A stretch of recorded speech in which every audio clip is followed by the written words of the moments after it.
show big plants and proposing green alternatives, either, like I said, solar panels, green infrastructure, or stormwater remediation, because it's right next to the water. Yeah, so I'm making a motion here, to get a letter of support for this. So we have discussion here. Any questions, discussion?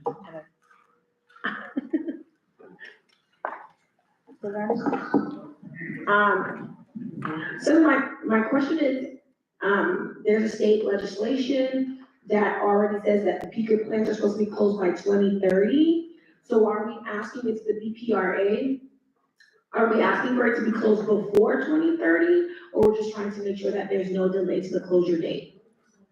To be no delay to the closure, date, but then the whole letter, the main point of the letter is to now have another peaker plant there. To actually have alternative uses, like I said, green infrastructure, or something like water remediation or solar panels. That's the main point for the letter of support. Thank you. Can I have a motion? Where's Laura?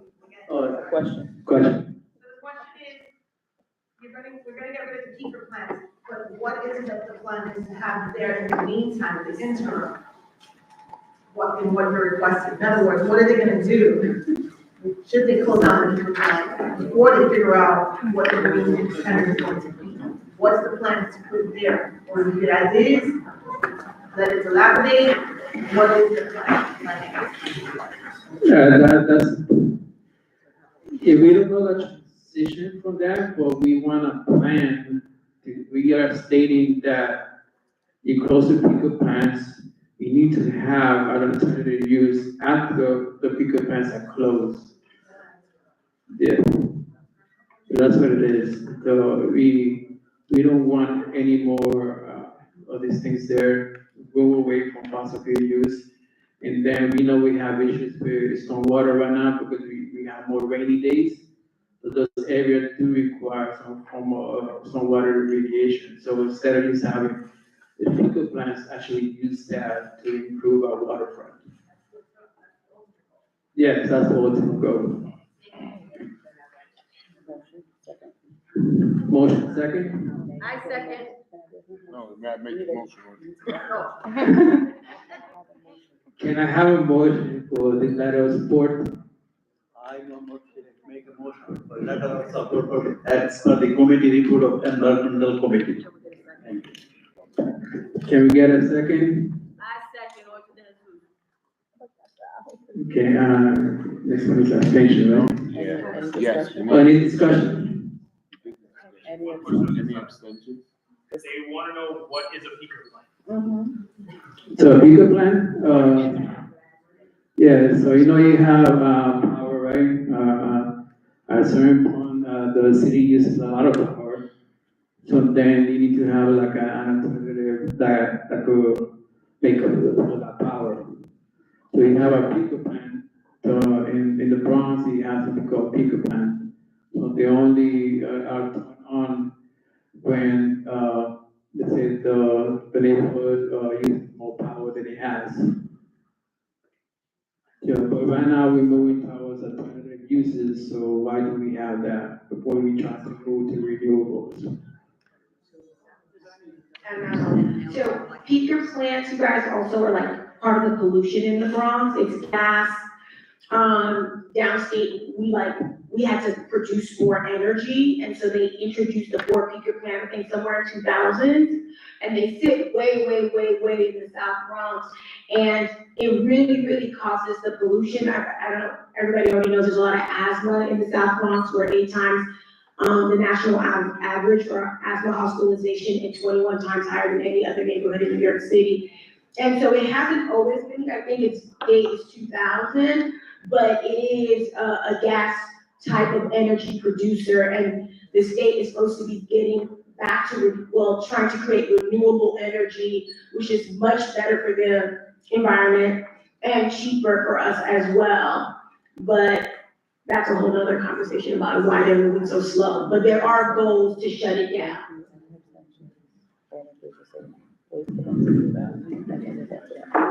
Thank you, Delaney. Any abstentions? All in favor, say aye. Aye, thank you. Okay, I have two things on as a voting item. One is, this letter needs some editing, but it's almost perfect. It's a letter for increased funding. So we're in the budget season, both on the state and in the city. And we're at, and near, our neighborhood here in CB1 has a lot of treatment facilities. And those treatment facilities come with a certain population, come with some issues such as syringes. And what we are noticing is that most of these treatment facilities are maybe open from 9 to 6, 5 days a week. And obviously people do drugs on the weekends and after hours. And there are mobile teams. There's about 3 mobile teams. Thatcher has a mobile team, St. Anne's.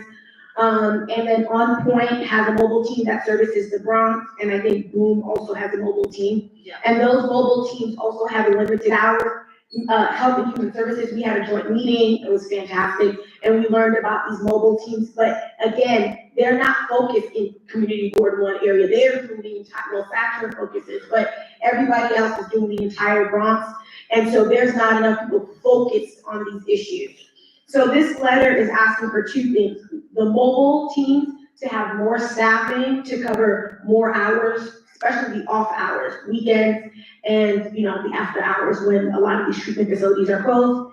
And we think people should be good neighbors. That means if you're a treatment facility, you should be picking up syringes. Everybody should have a budget dedicated to pick up syringes in your RFP or whatever funds you should pick up syringes, and therefore we could help collect syringes in that Robert Clemente area and also in St. Mary's Park. And so right now, everyone is not, all those treatment facilities in our district are not, do not have funding or responsibility to pick up syringes. And we would like that to be changed, and so we're not asking for any new treatment providers, just for the treatment providers already in the area to do more and to have funding to do more, and for sure for them to pick up syringes. So that is this letter right here. Okay, so can I get a motion to approve the letter in support for increased funding? I make a motion to approve the letter for increased funding for those services. Do I have a person who seconds that motion? I, Danny Barber, second. Is there any discussion on that motion? I have a discussion. Go ahead. If you're asking for increased funding, are you marking areas to be included with that funding? So that any areas that is not being funded now should be included? So, well, Because as you know, we have vast areas that are not getting anything done in our district. So what we need to do is make sure we have programs that are willing to come in and advance their funding.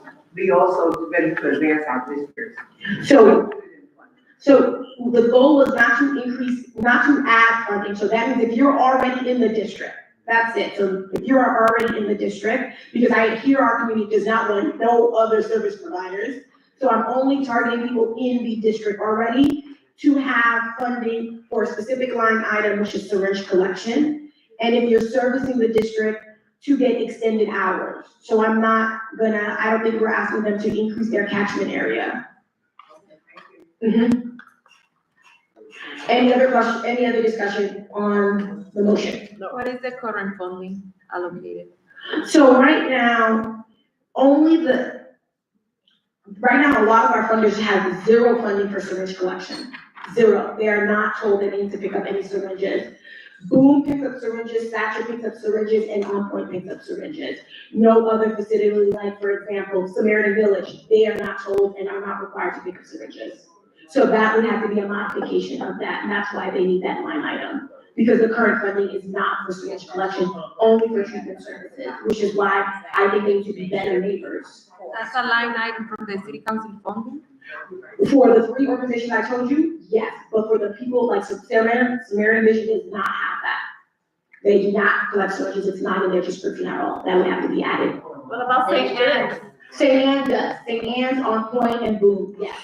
But like Samaritan Village, Acacia does not, that's not in their description at all right now. And so, question, and so this funding will guarantee that Acacia and other. Yes, it would be a, organizations it would be a grant, like a block, like, Would. we are asking for the following thing, syringe collection. So therefore, they don't take it from their other funding for their other, services. Any other discussion on the motion? This letter is going to who? So I left audience because we are gonna send it to all of our electeds on the state level and then all of our electeds on the city level. That's why right now the box says dear audience, because it'd be one letter for, our 2 senators and our 2 state assemblies and then our 2 city council people. Cool. So that's why this is audience. Okay. Any further discussion on the motion? Okay, any abstentions? So now we're gonna vote. First, anybody wants to abstain? Delaney, I'm sorry. Yes, go I ahead. have a question. Of course. So what was the deadline to submit that letter, that request? No, there's no deadline. Because my understanding is that the applications for funding for the city council and the state were closed already. No, I thought those are for boards, not for just budgets. That means OMH or the agencies would just, the agency budgets have not been funded out, or budgets have been Okay, unfunded. that's a good clarification. No problem. Okay, no abstention. Anyone wants to vote nay? Okay, all in favor? Aye. All right. So then, behind this paper is the bylaws, once again.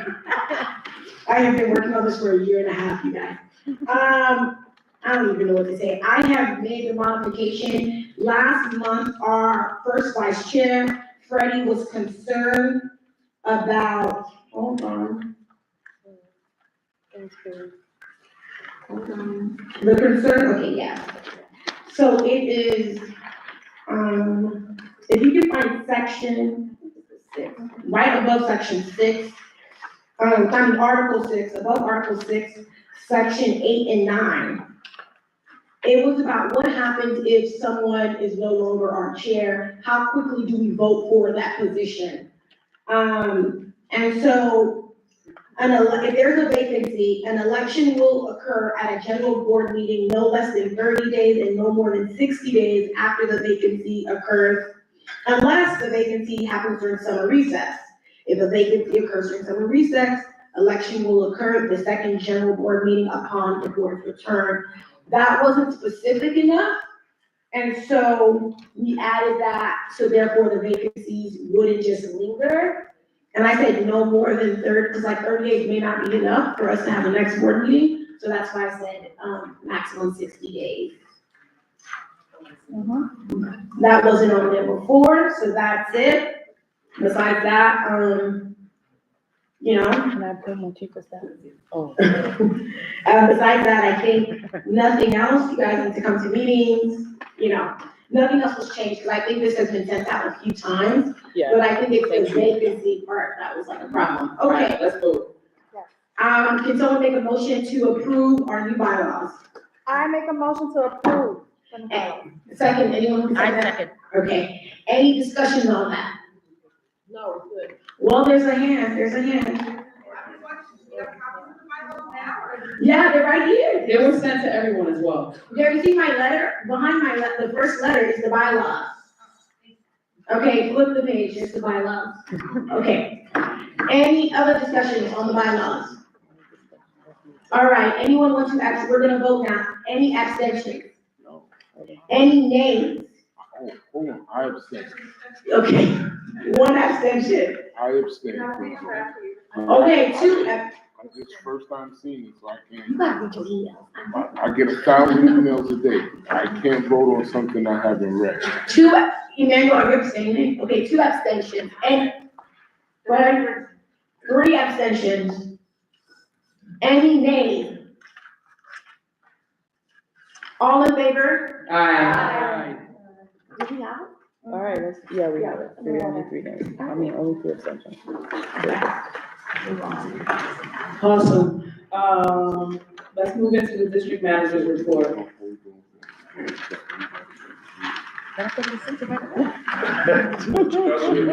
That's funny. I tell you.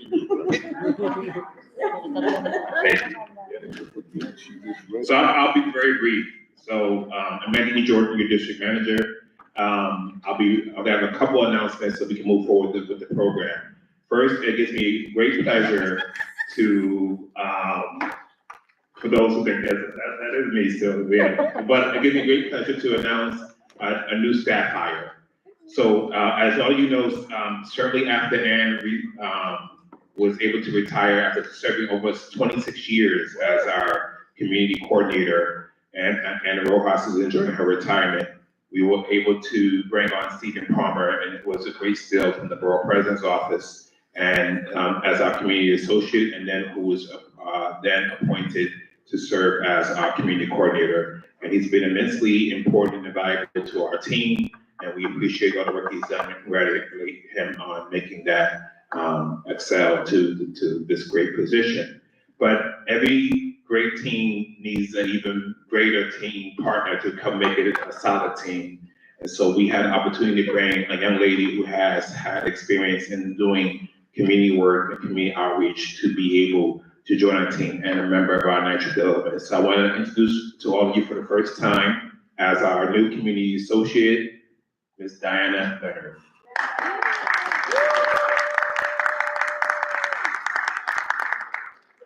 Diana has had a lot of opportunities to work with before joining our team, and our extensive searches we had along with the leadership team of the board to be able to volunteer in so many of our opportunities to join our meetings and be engaging.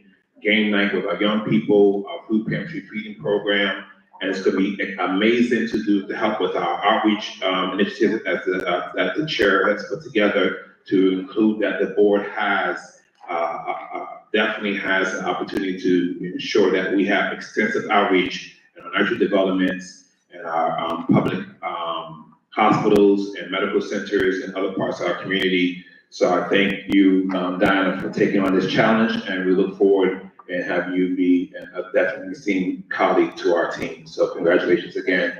Our first day is on, even though you're gonna see her often until her first day, her first day starts actually next week. But so we're excited about you, again, you coming in and hitting the ground running. So again, welcome, Diana.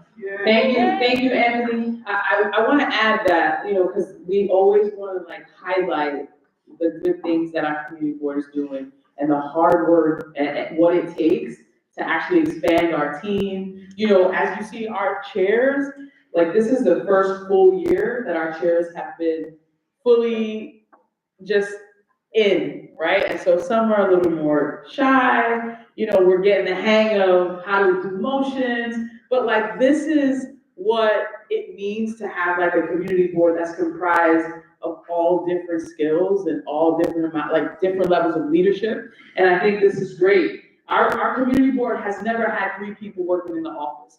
This is historic for our community board. So as long as I've been on the board, there's never been 3 people staff, which has been horrible because we can't get things done. And so expanding our office to now 3 people is something that is historic for our community board. And so we celebrate that. And so shout out to Anthony for working diligently. We want to commend him for his hard work. There were numerous interviews, there was numerous, opportunities for folks. And we want to welcome Diana, and we know that there's going to be hard work, this is a lot of work. Our board is moving with urgency. So, we're here to do the work we want to move. There's a sense of urgency to make sure that we raise the bar for our community, for our people, and how our people are being served. So shout out to Anthony and Stephen for doing all the work, but also to our team. We're gonna need Diana to show us. So thank you, team. Thank you. I would have loved to see Diana up there. Photo. But it's all good. The next one. Okay. We got Women's History Month coming up All right, soon, so sounds we good. want to recognize all the great, no, not right now.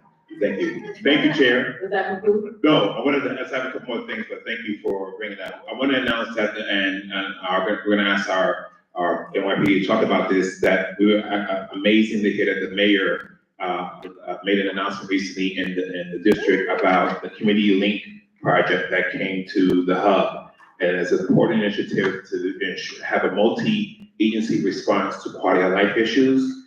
As we look at all the, what the borough president calls a state of emergency of all the issues that are happening in our community. And we have our different chairs who have been working on it and studying this in a real succinct way. We really appreciate this investment that's coming, that's gonna work together with the hub and the community board and our committees to ensure how we can bring a reasonable and sensible response to the quality of life issues that have impacted our brothers and sisters who are in the hub, whether you're a business, or you're someone who's battling the issue of substance abuse, or amongst other things. So we're looking to figure out, because our police department needs the resources, our social service programs, as Delaney talked about, and our committee meeting needs the resources to be able to help make this issue about dealing with substance abuse impactful. So we look forward to hearing more about how the 40th precinct, with the command that it has, is going to make sure that happens.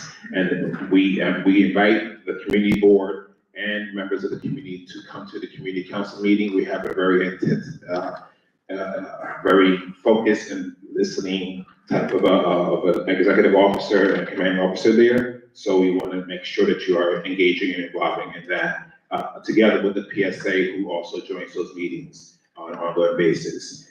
And to round up my report, I'm going to be brief. As all of you know, we are still without a physical office space at 3024 3rd Avenue because of the flood, but we are working with our brother and sister agencies to be able to hopefully be housed soon at 3030 3rd Avenue. And once that happens, you'll be able to make sure that you will be able to definitely continue to come to the office, refer people to the office, to the staff there at the 3030 3rd Avenue, which is the Bronx Business Center directly next door. But until then, we want to thank the people at Lincoln Hospital who have been working to, or not only house our meeting, but allowing us to be able to help be able to meet our work here at the office. Other than that, this concludes my district manager report. Thank you, Chair. Thank you. We're gonna move on to the public safety report. Any officers here for that? 40th precinct, PSA 7.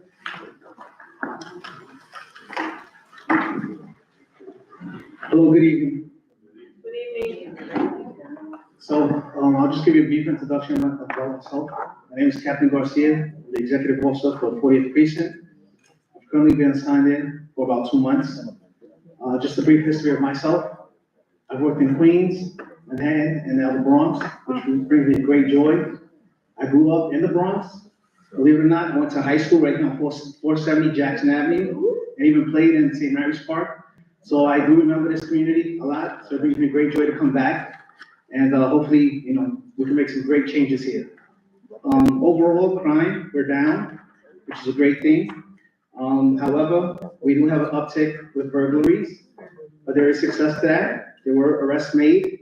Currently, within the week, we were able to apprehend one individual that was committing a burglary during the moment. So he was apprehended, and it brings us great success to bring that up. As far as the resources, we're gonna have our officers come back. They were assigned to the transit districts, so they're coming back at the beginning of Monday. So we're gonna have 15 extra officers coming back, and we're gonna deploy them throughout the precinct, mainly in the south of the 40th precinct, due to the increase in crime there. The hub is still there. We still have our officers there. They're working. And like Mr. Jordan spoke earlier, there's gonna be a program, Community Link, so we're gonna, multi-agency, we're gonna work with them and hopefully improve the hub. Any questions? Oh, open up. It's all right. Open up. So you have any precincts here on 49th Street, which is great, I love it, but do you still maintain an annex on the old section of Alexander Avenue? So currently that precinct is still there and it's being worked on. There may be plans for, other units within the police department to transfer over there. So it's still being modified as we speak. Thank you. Okay, you're welcome.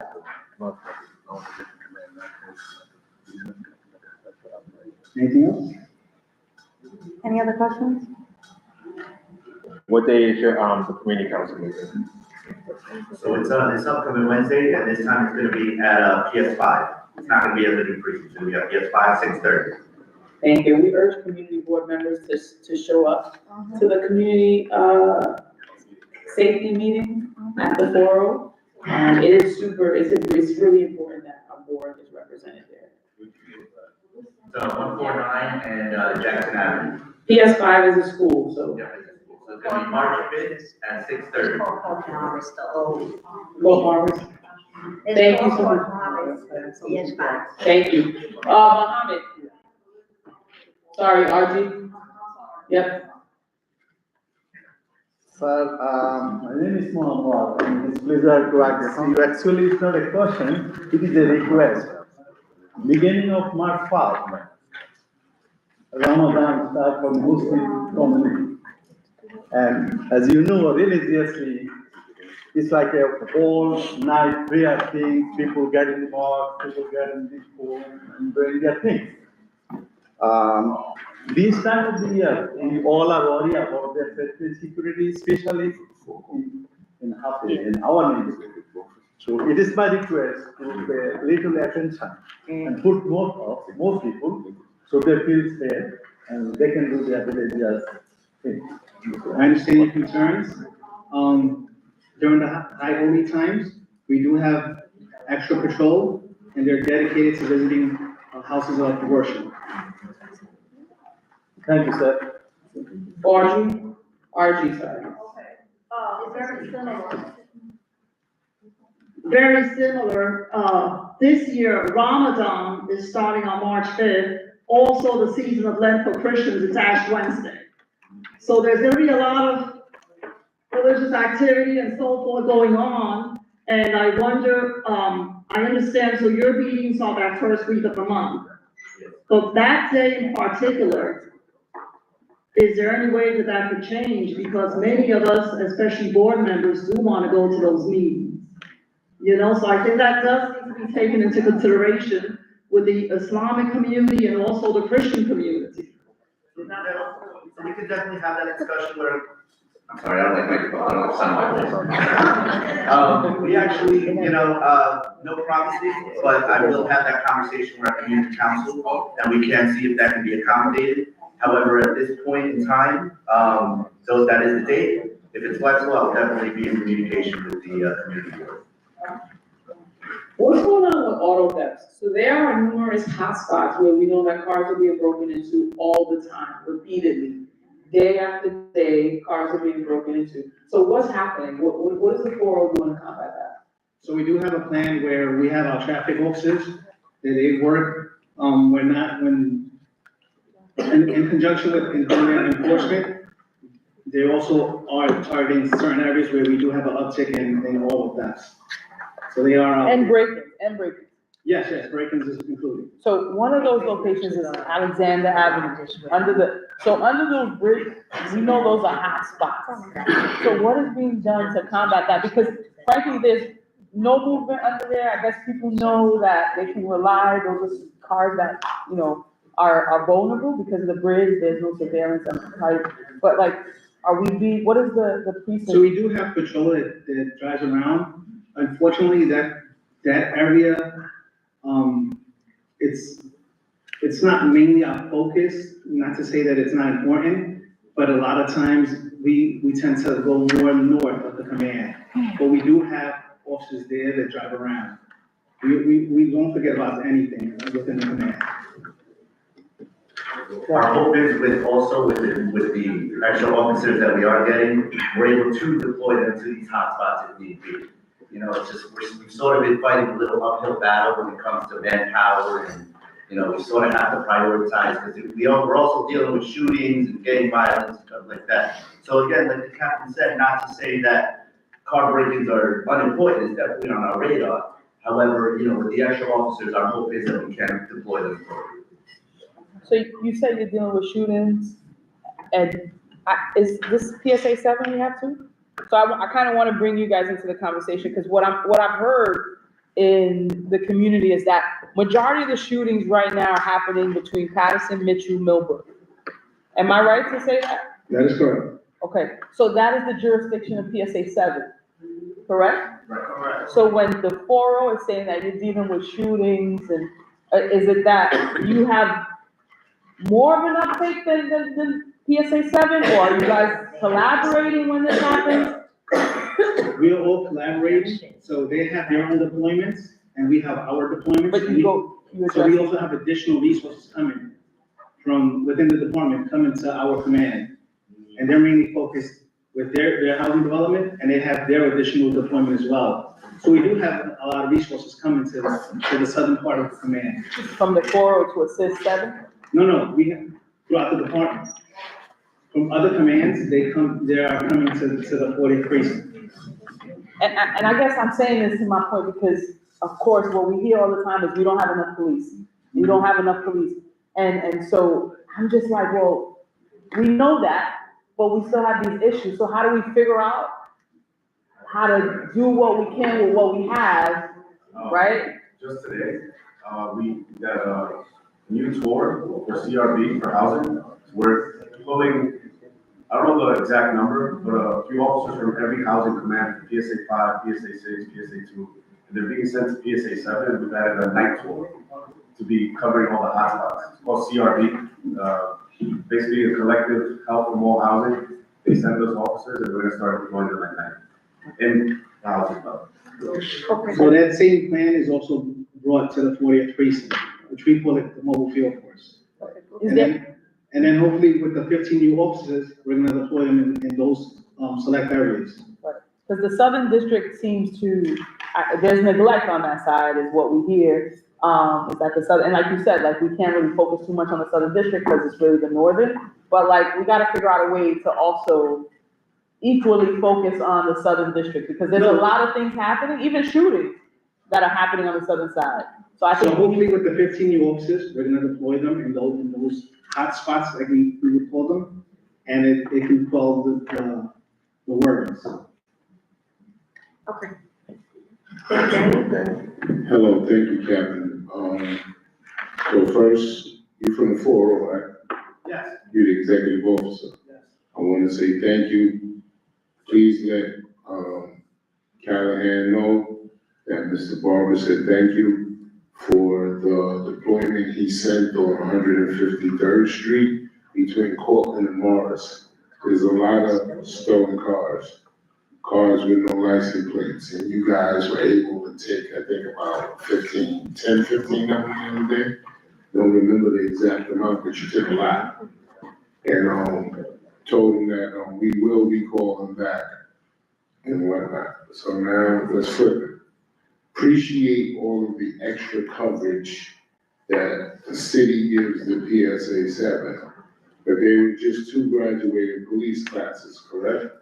The first class was over 1,000 officers, and the majority of them went to transit. Transit is getting the influx of all graduated classes.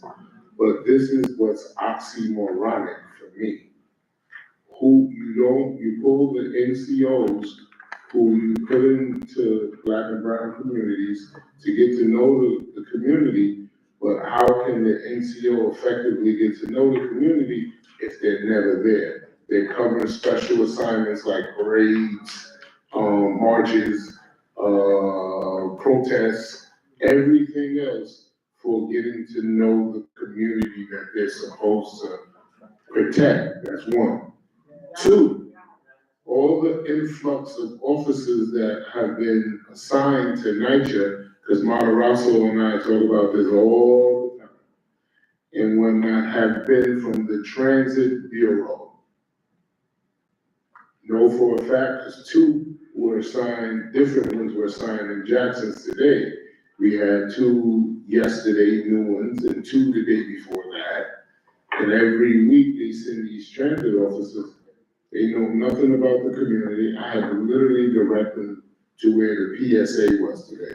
I literally let them use the restroom in my office because they didn't know where they were going in the community. That's bad. Because it's just like you guys threw your officers on into the Lions Den, and we all know Portland could be the Lions Den, and said, here go me. Eat. But it's What I'm asking, I guess, and I'm making a statement, is maybe the municipal services and the community board, executive board, if we can really talk, I'm not, and we could talk and think about writing a letter to the police commissioner, to the public service person over the commissioner, to the deputy mayor, somebody. Because we can't keep turning a blind eye on NYCHA residents, they're taxpayers. And great things come out of public housing, great things. Some of you guys came from public housing and you serve your communities well. So it's a hindrance to you, I get it, I'm working closely with Deputy Inspector Quo to change it, but, we need the community to stand up and say to the city, no mas, no more, enough is enough. We're not gonna keep taking the scraps, and you're not gonna keep just giving us something to shut us up. We need constant, frequent coverage. And we need vertical patrols, because we don't get that.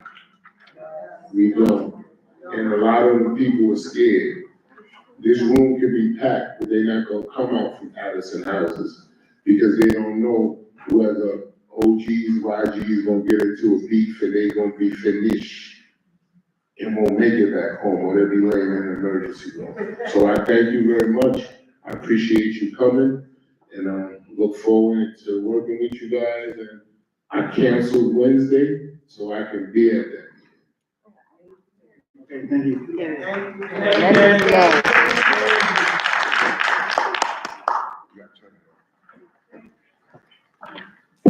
So, sorry, just earlier, so you started off your presentation after you introduced yourself by saying that crime is down, and then, and the area of uptick was burglary. And then you then told us about mobile and CRV, and so my issue is that if we have certain areas where crime is down, I do hear my colleagues discussing automobile theft, or breaking into cars, where is the precinct focusing on if there's some areas where we're seeing decreases? You know what I mean? So right now, where we're focusing on the southern part of the command. There's a uptick in violence there. So that's where we have all our deployments right now. So we're talking about assault, shootings, murders, We're rapes? talking about shootings. Okay. And in the 3 public housings that was just stated earlier? Yes. That's where we have most of our officers deployed. Okay, and they're coming from the 40th, even though PS7 has CRB? No, they're also coming from other precincts as well. Okay, so that means both of the precincts are focusing on those 3 areas right now? Oh, yes, mainly there, and then we also have the other locations as well. But they're mainly focused on the southern part of the command. I just have one question. Since there's a shortage on cops, is it possible to add towers and lights to areas where cars are being broken into the most, since the cops cannot get there as fast? We can try to make a request for light towers. Try, because honestly, I bought my car on my 30th birthday, and I probably got like 10 break-ins in my car, and unfortunately, I cannot claim them due to, we all know insurance increases once you claim anything. So I have a really, really huge concern on that, especially in my neighborhood. I have people in my neighborhood that's writing papers, in their car saying, please don't break my car, there's nothing in there. How many reports in 311, let's say, do you guys, like, if you read that there's about 20 to 30, how fast do you guys respond to the area when it comes to finding a solution? Well, the thing is that a lot of the times people call the next day after they discovered that their cars are broken. Well, yeah, because it happens overnight. It's unfortunate. So our response time is a little more delayed on that aspect. But when we get a call that happens in real time, we do respond quickly. There is a quicker response to that. When they call and say, I'm seeing someone that's actually breaking a car right now, then we're responding pretty quick. Okay. That's exactly how we were able to apprehend the person that was breaking into the establishment with commercial burglary. Will you be doing like an assessment to see exactly what areas are being, let's say, frequent the most, and maybe add towers in those areas until we get more cops in the area? Yes. Can we do that? Can that could be like a thing? Yes, yes. I'll be coming to your meeting. Okay. Yes, ma'am. There's two questions from the floor. You and then the lady in the back.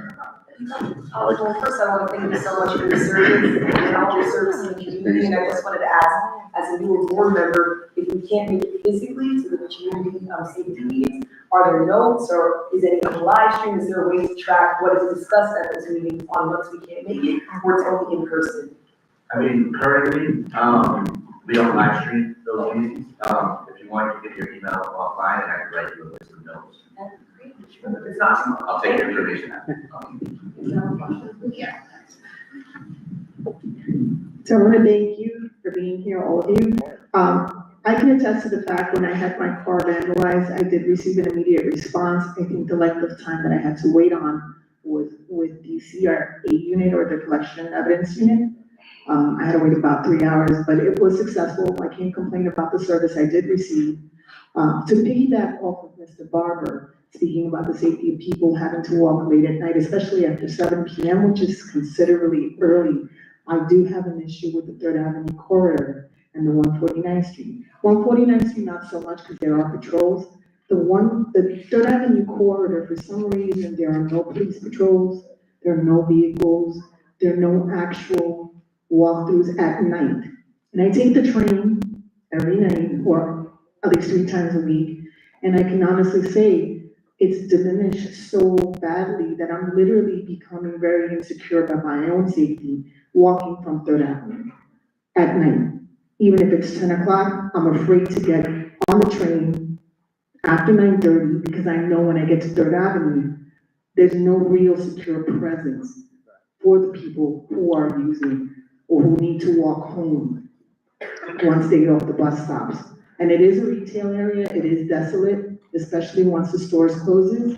So it increased at one point, but again, it has diminished. And where the bus stops, especially the 15 on my end of the community, stops right in front of a playground, which is, it's closed, it's dark, and people have been assaulted, have been raped, have been robbed. This has happened within the past few years when we made that change.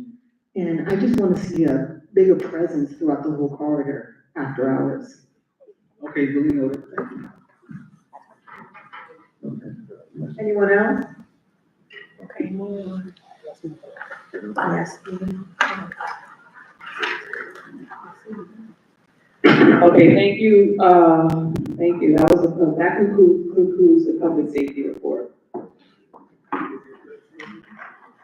Okay, and now we'll go into the elected officials report. Please keep in mind, we have 3 minutes. Is anybody here from the mayor's office? Is anybody here from the VP's office? Can we get Kate in the mic so we can start?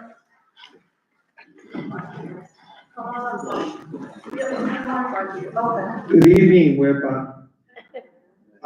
The Bronx Borough president has been very diligent about our fires. We've had three alarm fires. We lost several houses. We lost several people. We lost a house of worship, a Buddhist temple, and we have 4 in the Bronx. If we are living in tenements, and we need to get out, we need to close the door, close the door, close the door. If we see something like bikes being hooked up, we need to do something about that. If we live in a big high-rise, stay in place until help comes. The Bronx Borough president has been very diligent. We've been doing days of actions, recruiting for applications to community boards. So we were in Parkchester, we've been going to all the libraries and places. Voices for Change, please join us. The Bronx Borough president is having a higher education college fair, March the 12th, from 10 a.m. to 12 p.m. at Mercy University, 1200 Waters Place. And talk about financial aid. degree programs, scholarships, etc. The Bronx Borough President has, Bronx Career Fairs. They're gonna be, the next one is, we just had one on the 19th, the next one will be on Thursday, March the 27th, at Borough Hall. We're gonna have one Pride and Employment in May, and, all kinds of, through Bronx Week, a Veterans Career Day, Empowerment. So that's gonna be coming up. Everything as you leave today, you'll see all the flyers. We celebrate Dominican Heritage. We also celebrated Black History Month. And Thursday, April the 3rd, we're gonna have Garifuna Heritage, and that's at Bronx Borough Hall, Thursday, April 3rd, from 6 to 9. So please RSVP, and the flyers on the outside. And finally, the Bronx Health Link. The second annual community baby shower will be held at Monroe University at King Hall Gym, 2501 Jerome Avenue, Wednesday, April 16th, from 12 to 4. And my number is 347-213-0375, 347-213-0375. Our Abundant Constituent Services is at 718-590-3500, and it's located on the first floor at 851 Grand Concourse, Borough Hall. Please come. Thank you very much. And Thank you, Kenny. Thank you so much. I'm gonna call up for the elected officials, because we are short on time. I want to hold all events. I know elected officials are having events. Please leave the events in the back so that anyone who's here can take the flyers and know about the events. We ask that if you're gonna come up and do a report, please make it about either legislation or something that we don't have a flyer for, but if we have flyers, please use the table in the back to leave them. Thank you. Anyone from Congressman Torres's office?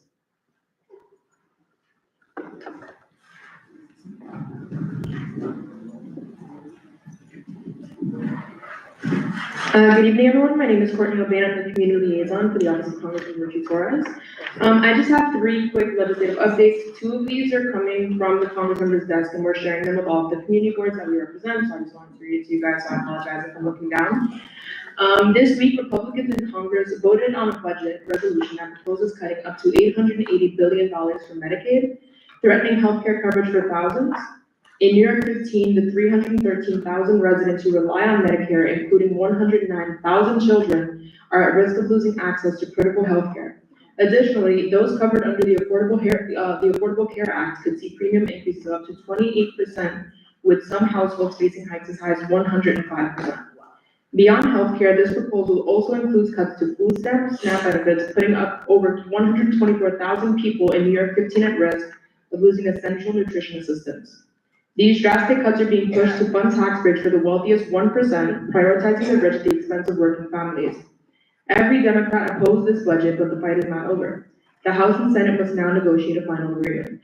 Congressman Richie Torres remains firm. He will not support any bill that cuts Medicare, Medicaid, Social Security, food stamps, or any other safety net programs that Bronx residents depend on. He will continue to fight in Washington to protect these vital services. In addition, we are closely monitoring federal funding to ensure that city agencies and organizations in New York 15 are not impacted by any funding freezes. At this time, no federal funds allocated to our district have been frozen or clawed back by the administration. While the start of this administration saw confusion due to the White House Office of Management and Budget, memos and executive orders, court rulings have largely blocked these actions, ensuring that funding continues to flow. If you are aware of any frozen federal funds affecting local programs or need an update on a specific funding source, please contact our office and we'll be happy to investigate further. In addition, I left a few copies in the back of a report that the Congressmember did in regard to the Con Ed price differentiation between the different boroughs within the city of New York. I can also send this to anyone who's interested, and I'll leave my email in the back. He discovered a major difference between not only Con Ed and National Grid, but also the price that we're paying delivery costs per term throughout the 5 boroughs. So I'll be really quick, but in the Bronx, you're paying $1.29 delivery cost per therm. In Manhattan, $1.01. In Queens, 92 cents per therm. In Queens under National Grid, 45 cents per therm. And in Brooklyn, 54 cents per therm. So he's aware of this issue. We're doing everything that we can to bring it up the ladder and to try and get control of these price hikes. If you have any questions, I'll leave my card in the back, and there's a few copies of the report, but you can also find it at richardtorres.house.gov. Thank you so much. Do we have someone from Serrano's office?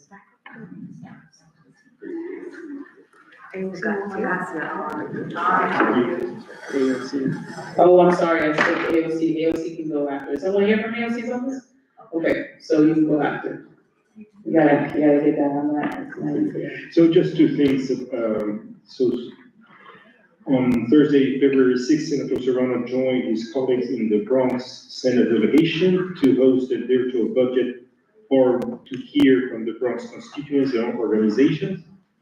Community members had the opportunity to provide verbal and written testimony on budget priorities that are important to their communities. If you still have some issues with the budget, if you have some suggestions or any questions, please feel free to reach out to us at 212-828-5829. I will be very happy to assist you.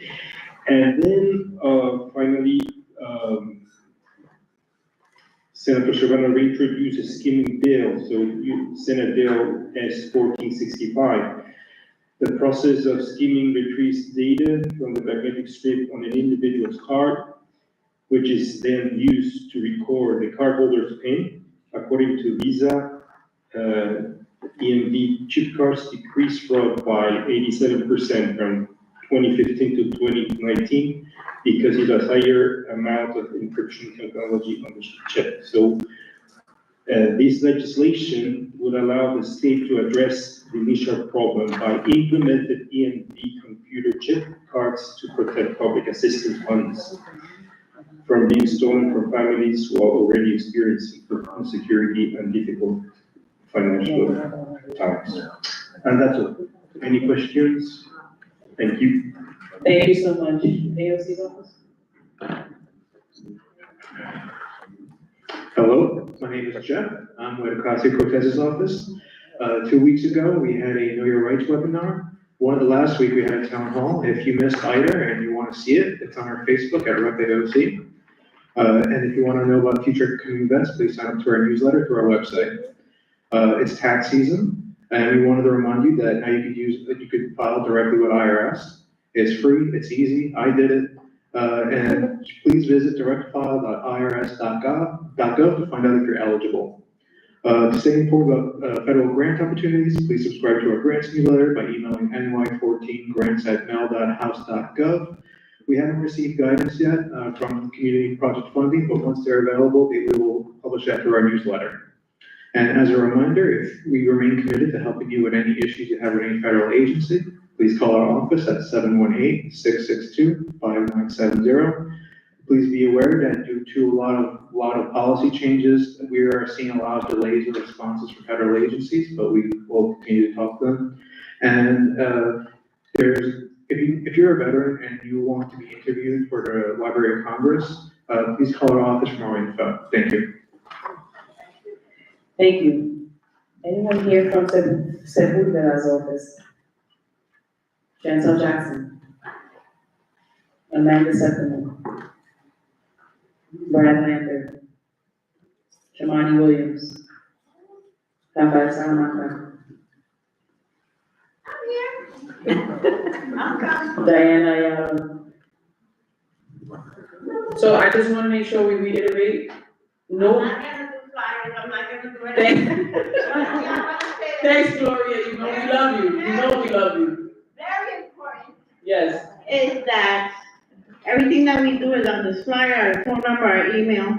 But I would like to bring to everyone's attention that we have a borough-based jail coming. And they're going to have a community design workshop at the Savoy in Hostos College. The flyers in the back with all the details. And they would like communities input to the design, to the area, what it can be, what your thought might be. So it doesn't look like a jail, but it looks like it's part of the community, like the Con Edison building. So if it's very important to you, please go to this meeting. It's very important. I just wanted to bring that up. less than my 3 minutes, and everything else is on the flyers in the back. Thank you, Gloria. Okay, just one. Zarcel Clark? Any questions, any The only question is that community meeting is again on March 5th, right? There's always someone every day, Artie. That's a side conversation you can have with her about Ash Wednesday, I get it. But we're short our time, Artie, and I do wanna meet, I wanna move the meeting forward, so we can have that conversation with her on the side. Thank you. Okay, committee reports are optional, everybody has, we're gonna move along. Everybody has the committee reports from all the committees this month, so you have that. We are gonna go into our presentation by the COIB. The public is free to stay, but this is mainly pertaining to community board members.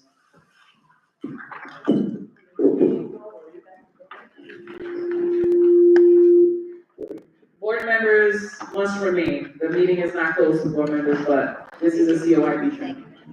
All right, go ahead and get started. So we do have 15 minutes? Yes, thank you. Awesome.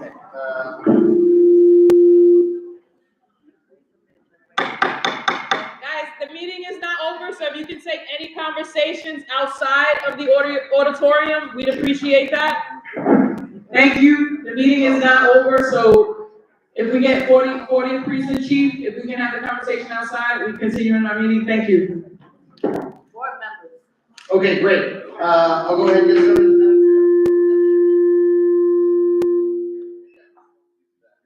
We turned it off. It was these. Oh, okay, all right. Okay, I got about 15 minutes. I want to explain everything you have to know about the New York City Conflict of Interest Law. My name is Allison from the New York City Conflict of Interest Board. Everybody, including community board members, is supposed to get training in this law every 2 years. So this 15 minutes counts as your biennial training. And here we go. Okay, so the biggest thing about community board service that comes up for conflict of interest is voting, and that's what we're gonna spend most of our time talking about. But before I do that, let me just plug our services to you. The conflict of interest law is not supposed to be a gotcha. We've got to comply with it because we are public servants, but we know that sometimes the law can be confusing, and that's why the number one most important thing that the board does is answer your questions one-on-one. When you've got a question, we talk to you for free and confidentially about anything you're concerned about with this law. So it's free, you know what that means. What does confidential mean? It means when they wrote the law 30 years ago, they said, we want the COIB to answer lots of questions, and we don't think people are gonna ask questions if COIB can blab about the questions. So they made that illegal.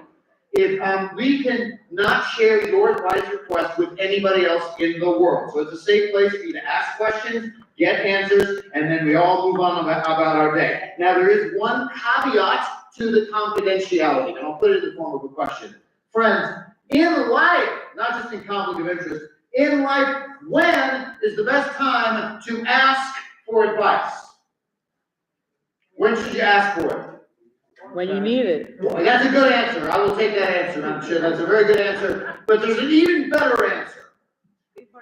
Yes, before I do the thing. Exactly right. Because if I do a bunch of stuff that breaks laws and then they ask for advice, that's not advice. That's a confession, right? We don't, hey, I took all these bribes. What do you think? Like, too late, right? So call us before. If you've got any issue, we'll get you the advice. We're very fast, but we want to talk to you before you do the thing. And that way you have peace of mind. You know what to stay away from. And you know, for example, you might want to call just because you know you can do something, but you want it in writing that you asked the question. We'll give you a copy of what we told you. You can file that away. You can share it with anybody you want in the world. We can't share the advice, but you can share it. And a lot of community board members avail themselves of our services in that way. Okay, now, I want to make one tiny little pitch on the political season. We just had a big political year last year. We got a big political year coming up on the locals. And I just want to remind everybody that community board stuff is for community board things, and there should never be any electioneering stuff that goes on with community board time, resources, meetings, staff,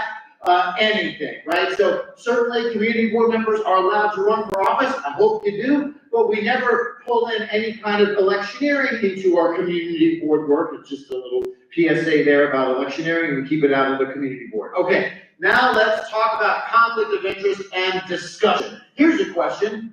When are you prohibited from participating in the discussion?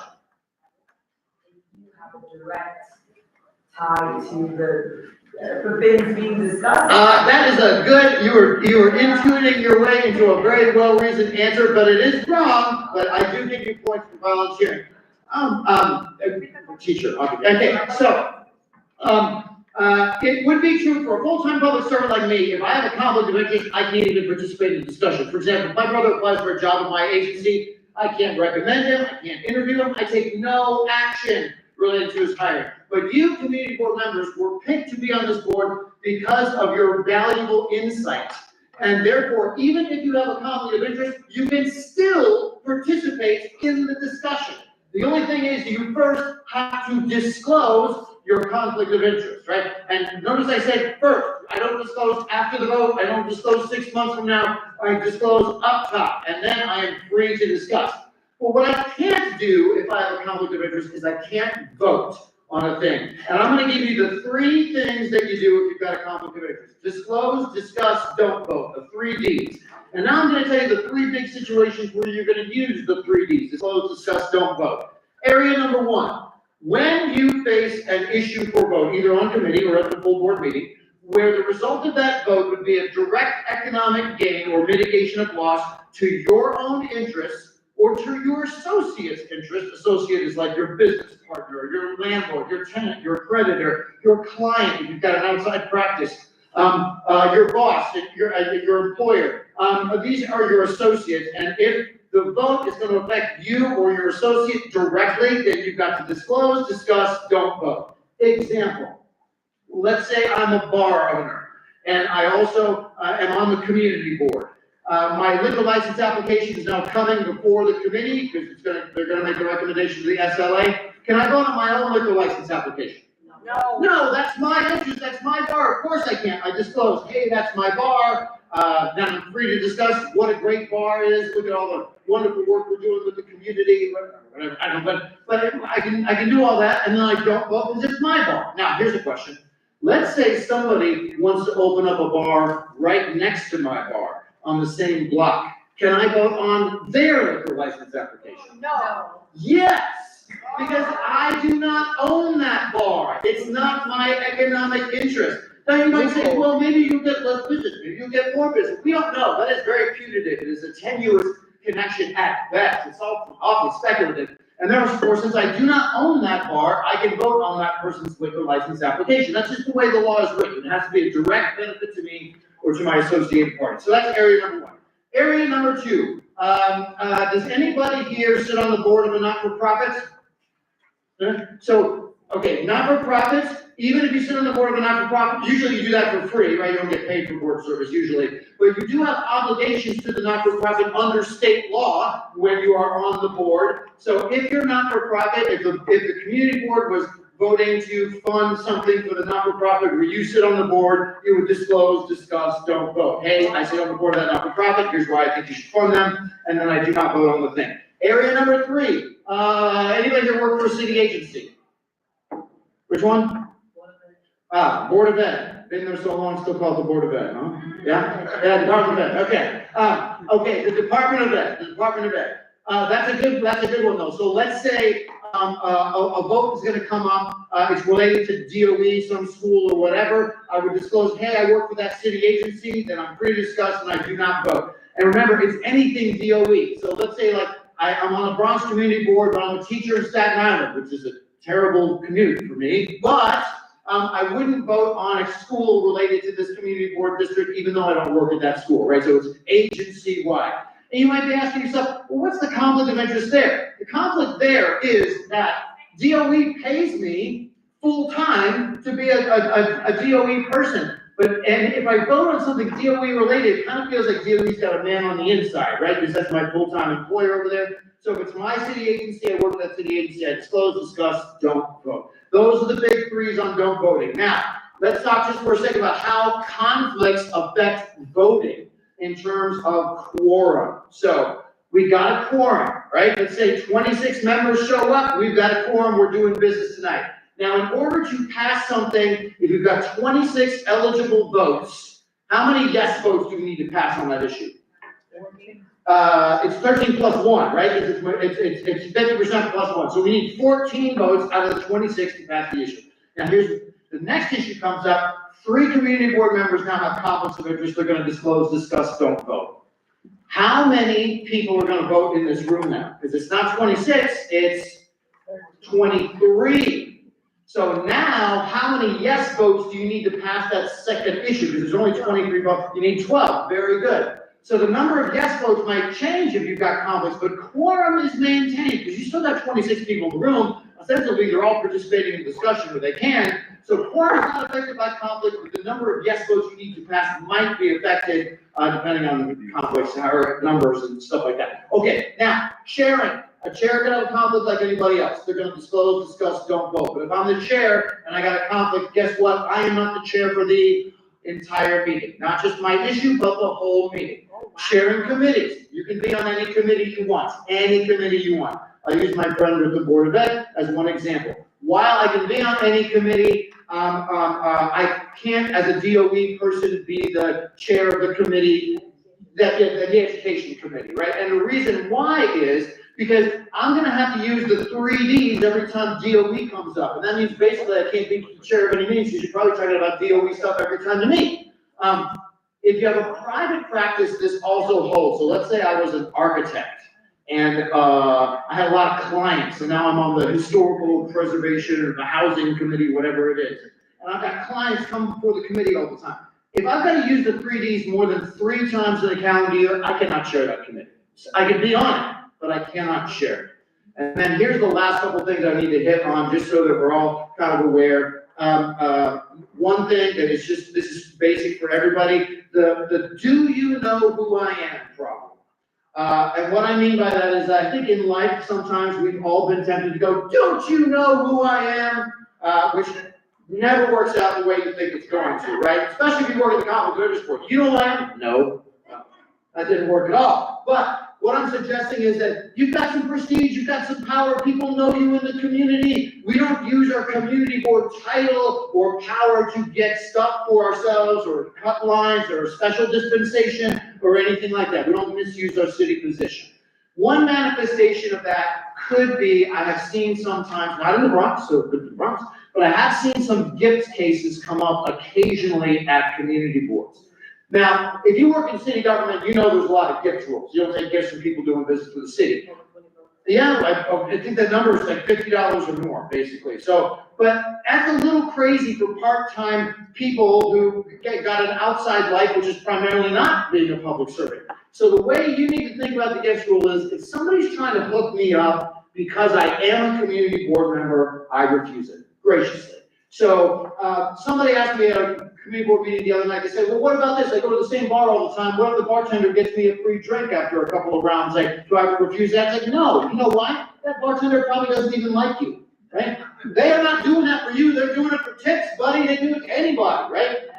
What I'm talking about is when you've got a liquor license re-up and the organization reaches out to you and says, hey, why don't you come down for a yummy fact-finding mission? The meal is on me. That's the thing you got to say no to, because they're trying to, and this did happen. There was a case in, out in, by JFK Airport. There was a hotel chain. They wanted to make another hotel out there. And so the case was called Mattress Gate. Sounds kind of very scandalous, right? And what happened was the hotel gifted free mattresses and box springs to a district manager and a couple of community board members, which is wrong on a lot of levels. Gotta say, right? Don't accept mattresses from hotels, right? If you want to, in any case, and those cases were cases, like there were several $1,000, enforcement cases.